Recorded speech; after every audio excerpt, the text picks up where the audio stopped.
What's good, YouTube family? This your God Bless One. Thank you for watching another episode of IsmokeHiphop. Hey, how about that NFL draft last night? How about that NFL draft last night? Listen, the New York Giants passed up on Dwayne Haskins, and I'm gonna even say it, even on Drew Luck and several other great quarterbacks to select one Daniel Jones. To be honest with you, I barely predicted Daniel Jones would even crack the first round. I said he's going to be picked up in the second round, but he's really more of a third rounder or fourth rounder, much like from Georgia. Everybody joviating about his skills, this and that, but he folds under pressure in that pocket. So I'm thinking From is probably going to be best a third round pick, maybe possibly second. He's not a first round pick.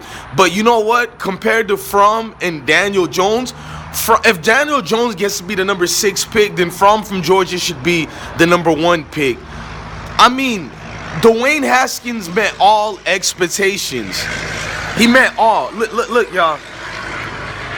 I don't typically use the race card, but I'm about to use the race card here without even using the race cards. We're going to use pure facts and show you that Giants, David, Gettleman, and the owner, Pat Schumer, I can't properly say his name, of the Giants, they hate black quarterbacks from day one. The only reason they got Geno Smith, because Geno Smith used to be a projected number 1 pick, and when his season faltered with the Jets, I blame because of mediocrity and Rex Ryan not managing his team well. That's what let Geno Smith down. And again, people choosing other faulty quarterbacks over Geno Smith. But Geno Smith didn't help himself too in that locker room. So I'm not trying to point and blame, but I'm just giving you reasons why they even picked Geno Smith. It was no other choice because they had him for a reasonable price. He was in the locker room already. 3 years ago, Eli was throwing bricks out here. So they had to bench Eli for one game and put Geno, which didn't make sense because you put Eli right back starting again. But we got to talk about this.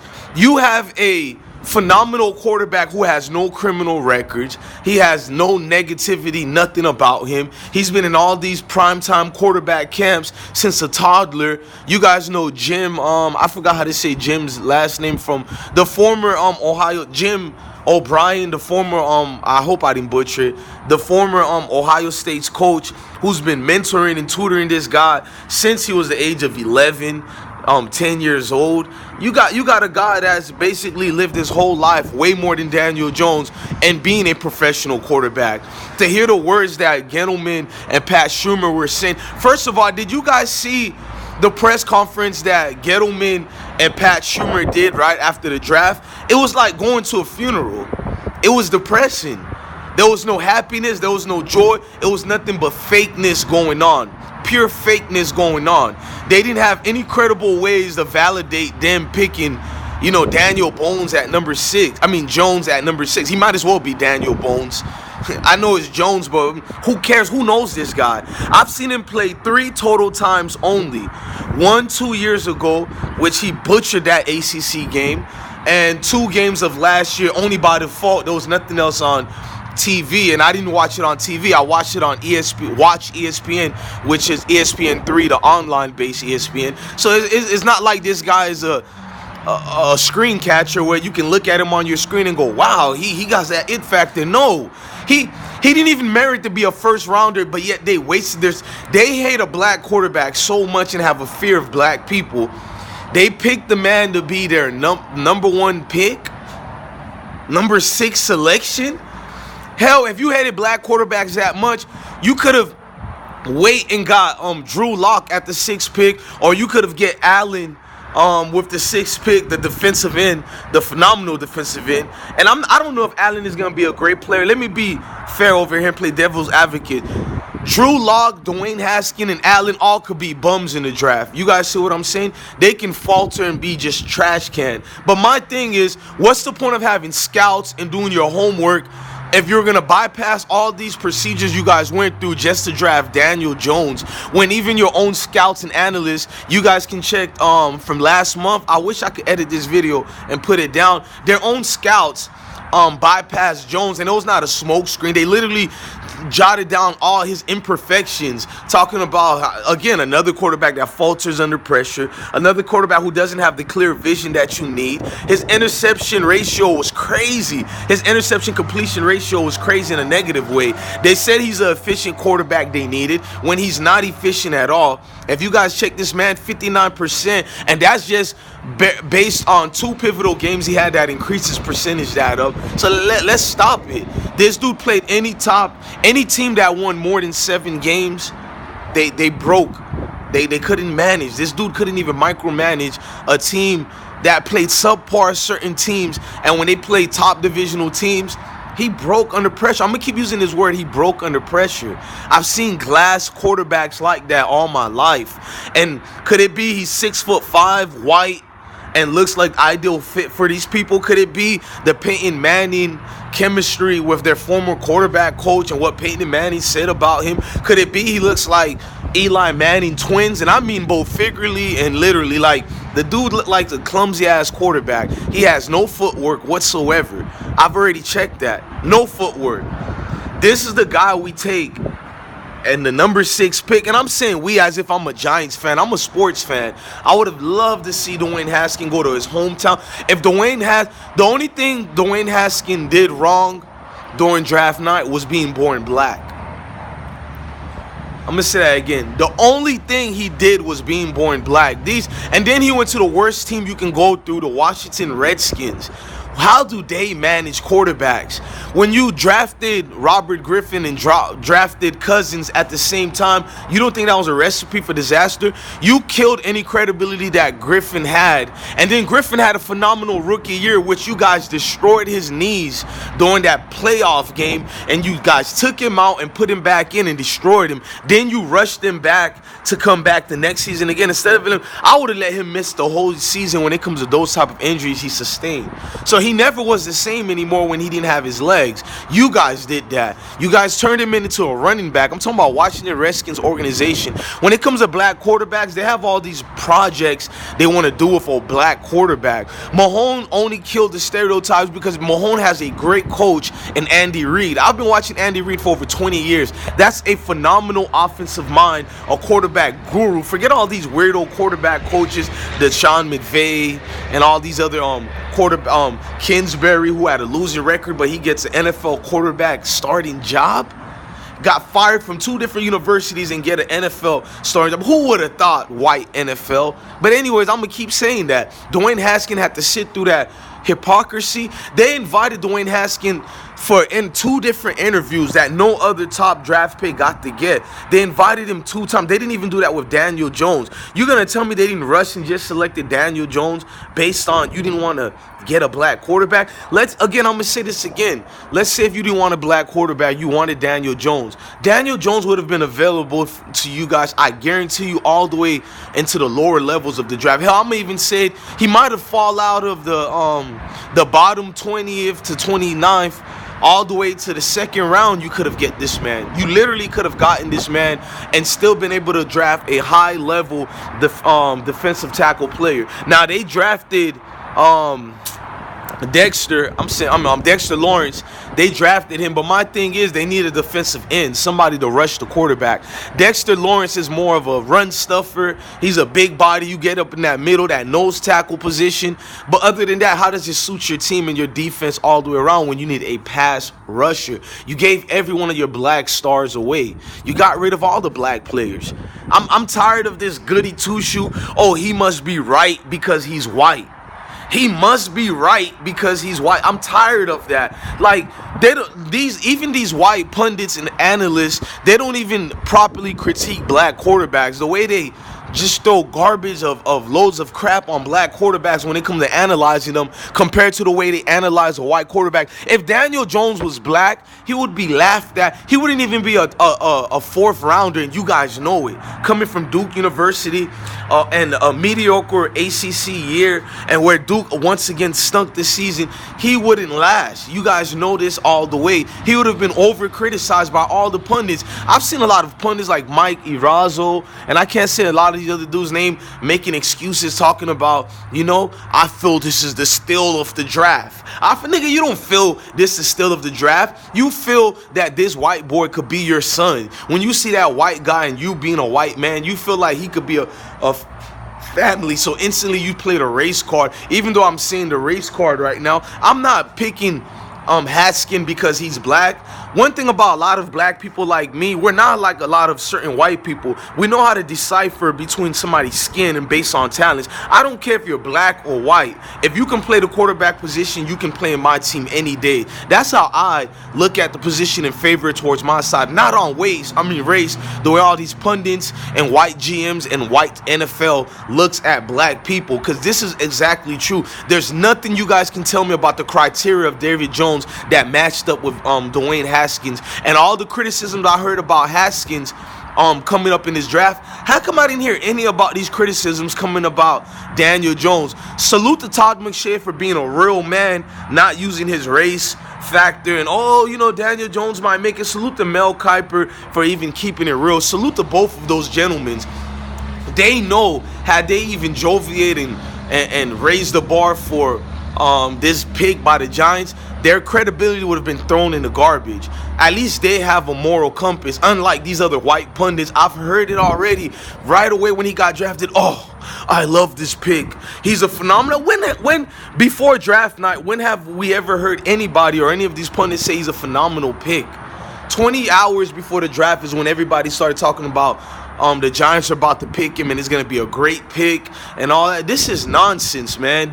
Listen, I do not want my kids to play football to the point where they think they're going to be in it professionally. I'm not going to stop their dreams. If they want to do it, they can go ahead. But I would literally and figuratively teach my kids that there's a lot of other sports you can play in. Baseball has a lot of racism in it, but baseball is unbiased when it comes to talent. That's one thing listen, I grew up playing baseball. I was not on a lot of teams, but I grew up playing in neighborhoods, and I'm a fan of baseball. There's not a lot of racist heads in baseball that's gonna stop certain players from being picked up based on talents. It's not like that. Hell, even in NHL over the years, salute to Popeye Jones' son, Seth Jones, when he was the top 3 pick in the NHL draft. He should have been the number 1 pick, but based on racism, because the pick who was picked before him, how's that career going? But anyways, that's neither here or there. They have more of a less racism towards certain black people when it compares to talent. That's what I'm speaking about. Racism is everywhere, but a lot of people are racist, but they know talent is talent. Unlike the NFL, where it is about race. You can tell Gettleman didn't want to be around a black player. You can tell Gettleman didn't want to eat dinner, have meetings with the Haskins and his black family. They probably took one look at Haskins' family and said, ugh, this is too ghetto for us. You gonna tell me that Gettleman and Pat Schumer don't look like the Grand Knights of the Klan members? Come on, man, miss me with that. And let's be real. In Buffalo, New York, I've been there several times. When I used to live in New York, I used to visit Buffalo. I had a homie who lived there, and I know Buffalo is like an hour or something like that away. It's like the countryside, but like the farm areas of like white people type country. So they know their core fans. And let's be real, you can see all these Giant fans in outrage, but I guarantee you 90% of them, i.e. being the white fans, they're loving this pick. They're loving it. They know Haskins has more talent, but when it comes to race, people will substitute talent based on who they're more comfortable with. Not comfortable in the organization, not comfortable as Daniel Jones being an athlete, not comfortable as him being a quarterback of their future, just more comfortable of him being a white man that they could be connected with versus Dwayne Haskins. They probably had all type of stereotypes in their mindset on Dwayne Haskins. Think about these are multi-billion-dollar corporations. Yeah, you don't have proper people to do their proper investigations to see that this guy Haskins is the pick. They knew all the flags on Haskins, and there was probably no red flags. If there was like 2 or 3 red flags on Haskins, that means there had to be like 40 red flags on Daniel Jones, but he's the 6th pick. There's no way any of you guys could tell me that this was a smart decision and they got the quarterback they needed. No, not when you could have get this scrub all the way in the bottom pick of the first round. And stop telling me teams were looking to pick him up. So, no, that's the facade story you guys use to do deflectors and protect the white for the cause. You know, the protection of the complexion. I'm not dumb. Nobody was going to pick this man up sooner or no later than probably the 25th to 27th pick, if even in the first round at all. Don't give me that crap. I heard everything you pundits were saying about certain black quarterbacks or they team leaders. How about two of Daniel Jones' own teammates on Twitter on draft night wrote the the eye emoji surprise look? That was one of his centers who did that. And one of the cornerbacks, of course he plays defensive back, but he's still a teammate of Daniel Jones. He wrote the what the F and wrote, maybe I need to switch positions and add some skin bleach. He's basically saying I needed to be a white boy playing quarterback to get drafted, because you can get drafted anywhere in a number 1 pick all the way to the number 6 pick. That's crazy. My kids are not about to waste their time and effort in training for a position in the sport they love so much to only have the conglomerate hate them because of their skin complexion. There's nothing else you guys can tell me. I've said this. I got ridiculed last month when I brought it up. Giants will not draft Haskins. I got ridiculed in ESPN comment sections. Oh, them white boys went crazy. I said, they don't want Haskins. He's black. And, oh, they're not like that. Even Gettleman won't pass this offer. You should have seen all the crap. Gettleman will never let this down. He's not dumb enough to do it. And, oh, we don't hate black quarterback, blah, blah, blah, blah, blah, blah. Haskins will be the pick, blah, blah, blah. I said, no, I'm surprised Haskins even got picked up at 15. A great black quarterback is scary for the NFL. The only reason Cam Newton was the number 1 pick, they're down there in Carolina, North Carolina and South Carolina as one for the Panthers. So Carolina Panthers are in the Carolina areas where there's a lot of black people there too. So they know their fan base, even though there's a lot of racist people there too. But there's a lot of people who are racist that don't mind a black quarterback. You feel me? Their college universities had black quarterback. Their high school sports got black quarterbacks. So it's not really a problem for the Carolina Panthers to draft one being Cam Newton. And if you know the owner's history and you know all these things, so you already know they were going to pick up Cam Newton. But if Newton wasn't one of these drafts and it wasn't teams like the Carolina Panthers, it was the Giants, they would have bypassed Cam Newton too with the Heisman Trophy. Now listen, Haskins could have won the Heisman Trophy. By the way, he was a Heisman Trophy runner-up. He could have done all that and it still wouldn't been picked up. Haskins threw for over 50 touchdowns in one season. Over 50 touchdowns in one season. Daniel Jones has over 50 touchdowns in 3 seasons. His Daniel Jones last 3 games of the year, he couldn't even throw for over 158 yards. You guys are telling me this is what the white pundits were saying. Well, I'm good with the selection of Giants picking, and this is before the Giants even picked the Daniel Jones. This is when rumors was coming about like 20 hours prior. That pundit, I forgot how to say his name. I'm mad that I can't say his name. I wish I did, but he said, if you give me the talent that Haskins had with his teammates, I would have thrown for that too, which is BS. Cardell Jones didn't throw for that amount of yards. JT Barrett didn't throw for that amount of yards. You see what I'm saying? Even the quarterback turned wide receiver, I forgot how to say his name, didn't throw for that much yards. To see the BS that people are making, that is somehow to be his teammates were great athletes, that's why he got them yards. How come we didn't do the same thing for Peyton Manning or any other quarterback who had they come from great universities? Mariota come from Oregon, great talent. All them California boys down there. Let's keep naming these quarterbacks since we're playing that game. Even your boy, number 1 pick. Crap, man. My mind. I'm in this rant, so my mind is going out. But Baker came from Oklahoma, number 1 pick. He had great teammates. I didn't hear anybody talk about, well, he had great teammates around him. There's a lot of quarterbacks who get picked and selected very high based on having great teammates. But when it comes to criteria for black quarterbacks, the excuse becomes, well, Haskins probably is not a great quarterback because his receivers were good. His linemen were good. All this extra estrogen of crap.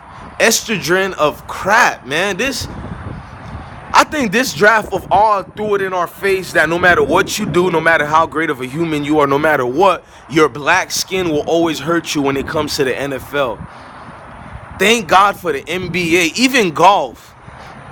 I know in my heart, no matter how racist golf is, or people think golf is racist, when it comes to talent, golf had Indians, blacks, Spanish.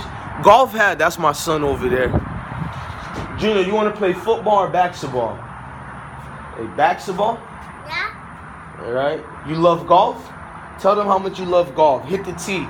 Tell them your putting game is phenomenal. Let them know about you like putting. Yeah, I'm trying to teach my son how to golf. But like I'm saying, even in golf, and my son came right on time for this part I'm talking about. In golf, you had all these nationalities. It's about talent. If you get a dark-skinned black guy to come in golf right now, if his talent is phenomenal, they would accept him in at all these country clubs just based on the revenues they can make, the talent, the box. He's gonna be instant box office, the next Tiger Woods type of. So even golf has a better tolerance level than what the NFL has. There's nothing nobody can tell me anymore. The NFL has been racist, but the Giants threw it in our face to let us know. They wanted to let us know, you know what? The hell with you, niggas. You guys are not allowed here, and I don't care how you talk, how properly you conduct business. We're not going to allow you. And this was kind of heartbreaking, but it is heartbreaking, not for me, but heartbreaking for all these young quarterbacks out there, and heartbreaking for the young kids like Dwayne Haskins and his entire family to be ridiculed like that. If you're going to pick a quarterback, at least pick Drew Lock, who's actually a proven quarterback. You know, he's white. You guys like these gloomy white dudes with the hair, the clean cuts, and all. It's weirdo. It's almost damn effeminate. Like, homosexual. Let me be quiet. I don't want to say that because of YouTube algorithm. But you guys dig what I'm saying. This love relationship they have with anything that's white is right. My son, he will be taught all this. He needs to know. But don't teach your son that. Are you crazy? So my son can get racism handed to him in a blindsided way where it messes him up for life? No, my son needs to know about racism so he doesn't react like a monkey to it, so he can know what racism is for what it is and learn how to move strategically out here in America. Hell, the world for that being. And if you're a black man and a black woman, you haven't got them racism talks at a very young age, adolescence age, then your parents failed you. To think we're the ancestors of slaves and what we go through in this country every day, you refuse to talk to your kids about it because it's not a right subject. It's more, you need to talk about that first before the birds and the bees, to be honest with you. Daniel Jones before Dwayne Haskins. I'm out of here, guys. There's nothing more I've been doing this video for over 22 minutes. There's nothing more I can say that can make actual reasoning behind other than racism playing an effect as far as the good old boys club. I'm your God bless one. Thank you for watching an episode of I Smoke Hip Hop. Love your family, love your kids, and stay blessed, America.